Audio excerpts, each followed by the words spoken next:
আজকের দিনের সেরা খবর, শেখ হাসিনাকে মৃত্যুদণ্ড দিল বাংলাদেশ আদালত। ঠিকই শুনেছেন বন্ধুরা, মৃত্যুদণ্ড। এটা নিয়ে হইহাল্লা করছে আপনার মতো মানুষজন, কিন্তু ভারত সরকার তো আগে থেকেই জানতো এরকমটাই হবে। আমিও জানতাম।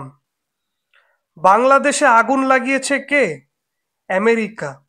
শেখ হাসিনা পলাতক কার জন্য? আমেরিকা। বাংলাদেশে কে সৈন্য নিয়ে ঘাঁটি গেড়ে বসে আছে? আমেরিকা। মোদিজিকে মারার জন্য কে এজেন্ট পাঠিয়েছিল ঢাকাতে? আমেরিকা। আপনারা বাংলা নলেজ শোয়ের দর্শক হয়েও যদি না জানেন, তাহলে এর থেকে দুঃখের আর কিছু নেই।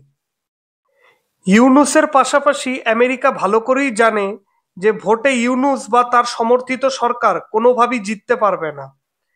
ইউনূসের জমানত বাজেয়াপ্ত হবে।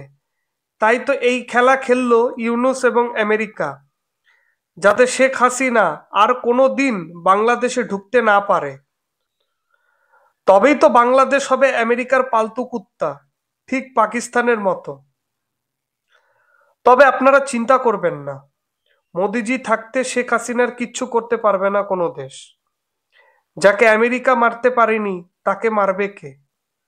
স্বয়ং মহাকাল যার পাশে, তার ক্ষতি করবে কে? পাকিস্তানের সাথে আমেরিকার এত ঘেঁষাঘেঁষি কেন? বাংলাদেশ হঠাৎ কেন পাকিস্তানকে তার নতুন বাপ বানালো? বুঝতে পারছেন না? সবই হচ্ছে দুজনের নতুন বাপ আমেরিকার কথা মতো। কিন্তু ইউনূস ভুলে গেছে একসময় ইয়াহা খান, টিকা খান, আব্দুল রহিম খান এবং রাজাকাররা ভাবতো আমাদের আমেরিকা বাঁচাবে 1971-এর যুদ্ধে। কিন্তু তখন আমেরিকা এত শক্তিশালী হয়েও কিন্তু বাঁচাতে পারেনি পাকিস্তানকে। বর্তমানে ভারত তো দক্ষিণ এশিয়ার মহাশক্তি, এখন ওকে কে বাঁচাবে? আমরা তো কোনোদিনও বাংলাদেশ সীমান্তে যুদ্ধ মহড়া করিনি, যা এই বছর ইতিহাসে প্রথমবার হয়েছে। ভারতে ভারত বাংলাদেশ সীমান্তে সৈন্য আস্তানা এত বাড়াচ্ছে কেন জানেন না?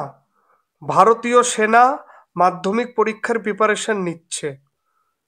সৈন্য মহড়া ছিল মাধ্যমিক পরীক্ষার আগের টেস্ট পরীক্ষা। এবার আপনারা নিশ্চয়ই বুঝে গেছেন বাংলাদেশের ভবিষ্যৎ কি হবে। তাই ইউনূস এবং তার চামচাদের আমার একটাই উপদেশ, বেশি বাড়াবাড়ি করো না, যাতে এয়ারফোর্সকে আদেশ দিতে হয়। ভিডিওটি ভালো লাগলে বাংলা নলেজ